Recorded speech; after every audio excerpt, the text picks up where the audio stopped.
कि जब फिर सवाल हो फिर जवाब नहीं देते, फिर बंदूकें तान लेते हैं। एक ऑफिसर से मेरा राब्ता हुआ, जो मोहसिन बेग के पास जो पिस्टल था उसका उन्होंने बट मारा उस इंस्पेक्टर के सर पे। मुझे ये लगा कि मेरे घर डाकू आ गए हैं, मैं रात को पिस्टल अपने सराहने के पास रख के सोता हूँ। आप ये क्वेश्चन कर सकते हैं कि जी FIA का केस नहीं बनता।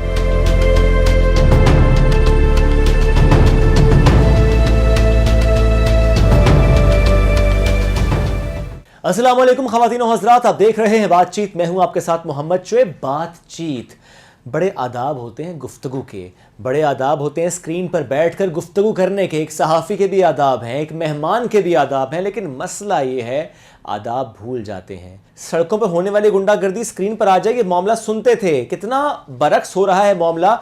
जो गुफ्तगू होती है स्क्रीन पर, वही मामला हमें सड़कों पर नज़र आते हैं। मैं बात कर रहा हूँ मोहसिन बेग की।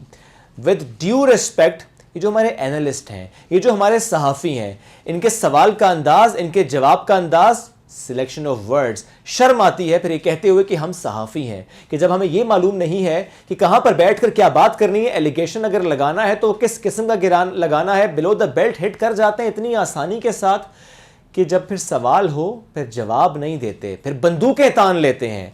एग्जैक्टली यही हुआ, बंदूक तान ली गई। आज दिन दिहाड़े हमने क्या देखा सड़कों पर जनाब? देखा ये कि जब FIA के एहलकार, पुलिस के एहलकार मोहसिन बेग को गिरफ्तार करने उनके घर पहुंचे तो फिर बंदूक ताने वो और उनके साहिबजादे। जैसा बाप वैसा बेटा, यही हालात नजर आए। अफसोस के साथ ये कहना पड़ता है, अफसोस का मकाम है कि जिस तरह से वो घर से निकले, जिस तरह से उन्होंने गुंडागर्दी की, जिस तरह से पिस्तौल ताना, जिस तरह से बट मारा, जिस तरह से फायरिंग की, जितना अफसोस कर लिया जाए वो कम है। गिरफ्तार हुए हैं। आज हम इस अहम मामले पर गुफ्तगू करेंगे। मेरे साथ मौजूद हैं रिजवान अहमद गिलज़ई। अस्सलाम वालेकुम रिजवान भाई, कैसे हैं? वालेकुम सलाम।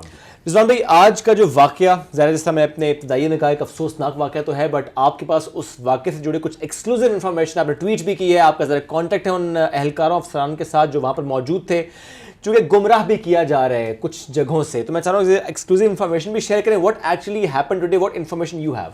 देखें, आज जब ये वाक़या हुआ, सबको पता है कि खदीजा फारूकी के प्रोग्राम में जो एक ज़ूमानी गुफ्तगू की थी, उस पर मुराद सईद ने FIA को एप्लीकेशन दी। FIA ने उसके ऊपर आज कार्रवाई की।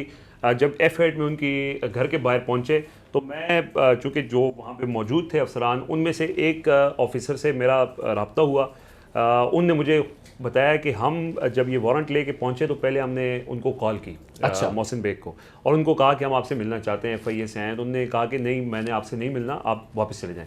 तो दोबारा उन्होंने कहा कि मैंने उनको कॉल की, मैंने कहा कि हमारे पास ऑर्डर्स हैं, हम ऑर्डर्स लेके आए हैं और हमने आपसे मिलना है, आप बाहर आएँ, कोई हमारा आपसे कोई। यानी रिजवान भाई, वहाँ पहुँच कर कॉल की गई पहली जो कॉल है? पहले उन्होंने मुझे बताया कि पहले जाने से पहले की गई और फिर कॉल आज ही जी, और उसके बाद फिर जब वहाँ उनके घर के बाहर पहुंचे फिर कहा कि आप बाहर आ जाएं। तो उन्होंने कहा मैं बाहर नहीं आऊँगा। फिर वो उस अफसर ने ये बताया कि उन्होंने धमकी आमेज लहजे में कहा कि तुम्हारी नौकरी चली जाएगी, तुम वापस चले जाओ। अच्छा यार, तवक्कुफ करते हैं थोड़ा सा, ये जुमला जरा याद रखिएगा। कॉल की जाने से पहले, वहां पहुंचकर कॉल की और फिर कहा कि हम आपसे पहले गुफ्तगू की बात की, गुफ्तगू करने आए हैं, फिर कहा आपको लेने हैं, वारंट है। ये जुमला जरा याद रखिए प्लीज, आप कंटिन्यू करें। उसके बाद उन्होंने कहा कि हम तो मुलाजिम हैं, हमें ऑर्डर मिला है, आप आ जाएंगे तो हमारे लिए भी अच्छा हो जाएगा, आपके लिए भी अच्छा हो जाएगा। उसके बाद वो कहते हैं कि हम इंतजार करते रहे और फिर हमने देखा कि गली में लोग इकट्ठे होना शुरू हो गए, कुछ जर्नलिस्ट भी आ गए और उनके घर के अंदर भी 8 से 10 लोग चले गए, मौजूद थे।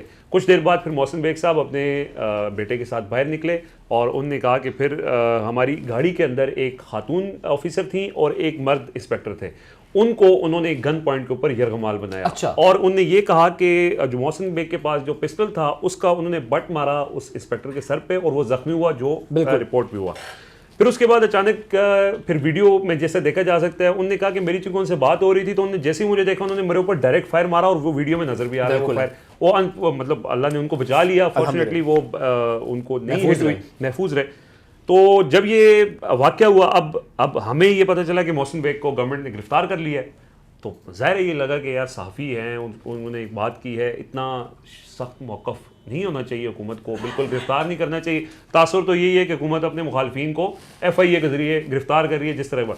उसके बाद जब वीडियो सामने आई और लोगों ने देखा कि मोहसिन बेग साहब, बजाय इसके कि एक इदारा है, आप उसके साथ कोऑपरेट करें, ठीक है आपने गलती नहीं की, और आप को पूरा हक है आप अपने आप को डिफेंड करने का, लेकिन आपने जो है वो इक़दाम कत्ल एक तरह से डायरेक्ट फायर, एक तो हवाई फायर होता है ना, उसकी भी जस्टिफिकेशन नहीं होती। लेकिन चलें आप कहें जी कि मैं चूंकि वहां पे मैं होशो हवास खो बैठा था, जैसे वो ये दावा कर रहे हैं कि मुझे लगा मेरे घर डाकू आ गए तो मैं इस वजह से, हालांकि ये जो आपने कहा ना कि उन्होंने कहा कि मेरे घर डाकू आ गए, इसलिए मैंने उस वक्त उस लाइन पे जरा जोर दिया था कि कॉल पहले की गई थी, बताया गया था, पहुंच के कॉल की गई, और अब जैसे रिजवान भाई आपने बताया कि वो कहते हैं मुझे लगा कि जी हाँ डाकू आ गए, और अदालत के अंदर भी आगे चल के बताते हैं उन्होंने क्या बयान दिया।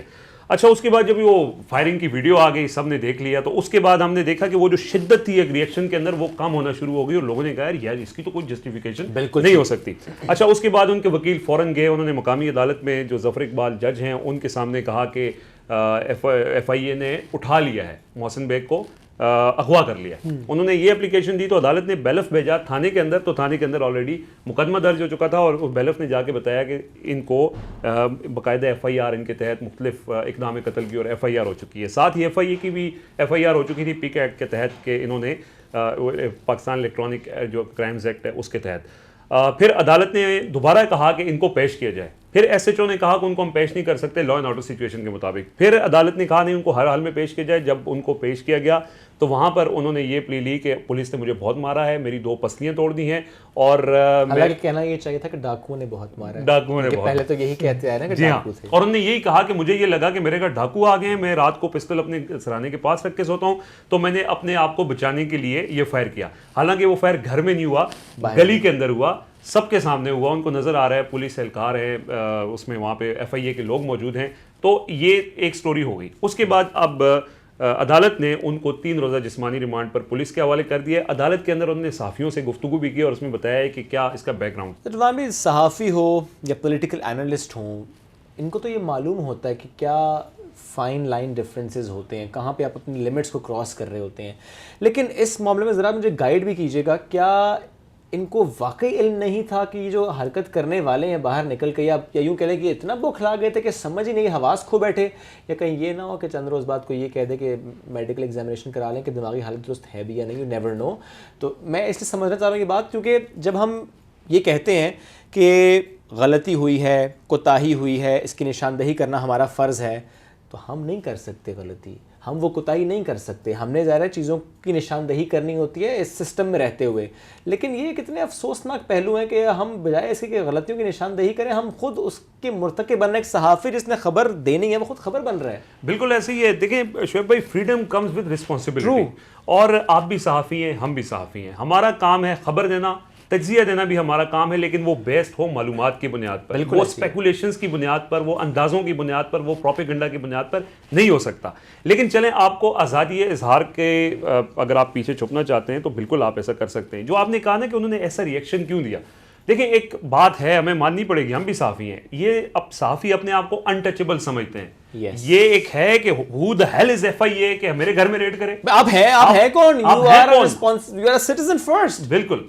और उसके बाद उन्होंने जो जिस तरह किया, क्योंकि उनको ये लगा होगा कि भाई मैं ये कर सकता हूं, मैं, और आम बंदा कोई FIA के ऊपर या पुलिस के ऊपर इस तरह फायर कर सकता है। आप क्वेश्चन कर सकते हैं उनके तरीक़ाकार के ऊपर, आप ये क्वेश्चन कर सकते हैं कि जी FIA का केस नहीं बनता, लेकिन वो क्वेश्चन आप कर सकते हैं अदालत के अंदर। बिल्कुल, वो आप अदालत में प्लेटफॉर्म्स मौजूद हैं, आप बिल्कुल कह सकते हैं, आपके ऊपर तनकीद हो सकती है, लेकिन यहां तो आपने अपना केस खुद ही कमजोर कर लिया। और अब जो आपके हिमायती भी थे, जब शुरू में FIA ने गिरफ्तारी की बात आई तो हमने देखा ट्विटर पर भी और मीडिया पर भी बहुत हलचल हुई, और हम खुद भी इसको कहते हैं कि यार ये चले, इसका कोई बेहतर तरीका हो सकता था। लेकिन आप ये समझें कि जी मैं अनटचेबल हूँ, मेरे खिलाफ कार्रवाई नहीं हो सकती, आपने पिस्टल तान दिया है, और ये क्यों करते हैं? ये असल वाली यही बात यही है कि हम बतौर सहाफ़ी, मोहसिन बेग साहब बहुत सीनियर हैं, हम उनसे बहुत जूनियर हैं, हम ये नहीं कह, हम उनकी क्रेडेंशियल्स को चैलेंज नहीं कर रहे, या हम ये नहीं कह रहे, बल्कि किसी ज़माने में तो इमरान खान के जहाज़ में बैठा करते थे, खान साहब के भी बहुत क्लोज थे ये। हम एक जनरल बात कर रहे हैं कि एक सहाफ़ी को, एक तज्जियाकार को टीवी पे बैठकर क्या वो जो फ़र्क है उसको बरकरार रखना उसके लिए ज़रूरी है या नहीं है? वो जो एक थिन लाइन है, बारीक सी लाइन है फ्रीडम ऑफ एक्सप्रेशन में और किसी के घर दाखिल होने में, उसको आप बरकरार रख सकते हैं। अगर नहीं रख सकते तो बेशक आप बहुत बड़े स्टालवर्ट हैं, आप अगर वो उस चीज़ को उस स्टैंडर्ड पर पूरा नहीं उतरते तो फिर कोई भी आपको, हम जैसा जूनियर भी आपको क्वेश्चन कर सकते हैं। मोहसिन बेग साहब ने एक तो पहले गलती की, टीवी के ऊपर बैठकर जो उन्होंने बातें की उनको भी आप जस्टिफाई नहीं कर सकते, सबने कंडेम किया है। और उसके बाद जब आपके खिलाफ कोई एक्शन होने जा रहा है, आप रियासती इदारों को चैलेंज कर रहे हैं। आप ये ना देखें उस टाइम पे FIA किसके कहने पे आई थी या किसके कहने पे नहीं आई थी, लेकिन आप बतौर जिम्मेदार बिल्कुल है, सहाफी हैं, आपको ज्यादा रिस्पॉन्सिबल हाँ, होना चाहिए बिल्कुल। और आप उनको कहें कि जी बिल्कुल मैं आपके साथ तावन करूंगा, आप मुझे लेके जाएं, मैंने तो कोई गलती नहीं की। बिल्कुल अगर ऐसे आप गलत नहीं है तो फिर मसला क्या है? बिल्कुल। ये तो कोई तरीका नहीं है कि आप जब आपके खिलाफ एक इदारा, एक रियासती इदारा आ रहा है ना, FIA रियासती बिल्कुल। इदारा है, और आप उसको थ्रेट कर रहे हो, आप उनके ऊपर स्ट्रेट फायर कर रहे हो, इसकी कोई जस्टिफिकेशन। रिजवान भाई बहुत शुक्रिया साथ मौजूद थे। पर बात हम मोहसिन बे की कर रहे हैं। अदालत से 3 रोज़ा जिस्मानी रिमांड पुलिस ने ले लिया है, लेकिन जब उन्होंने गुफ्तगू की है मीडिया से, यू टर्न भी ले लिया है। वो कहते हैं मैंने ऐसी कोई बात ही नहीं की, यानी वो जो बात उन्होंने की टीवी चैनल पर बैठकर, जिसको उस प्रोग्राम एंकर ने भी थोड़ी हवा दी और उसके बाद भी उस पर गुफ्तगू होती रही, वही मुकर रहे हैं। कहते हैं उन्होंने ऐसी बात नहीं की थी। उससे तो मुकर जाओगे। जो बाहर किया है सड़कों पर, जो लहराई है बंदूक, जो चलाई है गोलियां, जो मारा है बट, जो जख्मी किया, क्या उससे मुकर पाओगे? वीडियो एविडेंस उसका भी है, मुकर उससे पाओगे नहीं। मैं बस सिर्फ एक जुमला ये कहना चाहता हूं कि प्लीज़ जो गलत है उसे गलत कहिए, जो सही है उसे सही कहिए। मत सोचिए वो सहाफ़ी है, ये मत कहिए कि आज़ादी इज़हार राय पर कोई पाबंदी लगाई जा रही है, मत समझिए या मत कोशिश कीजिए कहने की कि ज़रब लगाई गई है सहाफ़त को। ऐसा नहीं है। हम उस रियासत में रहते हैं जहां पर कानून है, कानून की अमलदराई करना हम सब पर फ़र्ज़ है, as a citizen, as a journalist, as everybody. जिस भी मकतब फ़िक्र से या जिस भी शोबे से ताल्लुक़ हमारा हो, हम सबसे पहले पाकिस्तानी हैं, हमें इसके कानून की पासदारी करनी है। अल्लाह हाफ़िज़।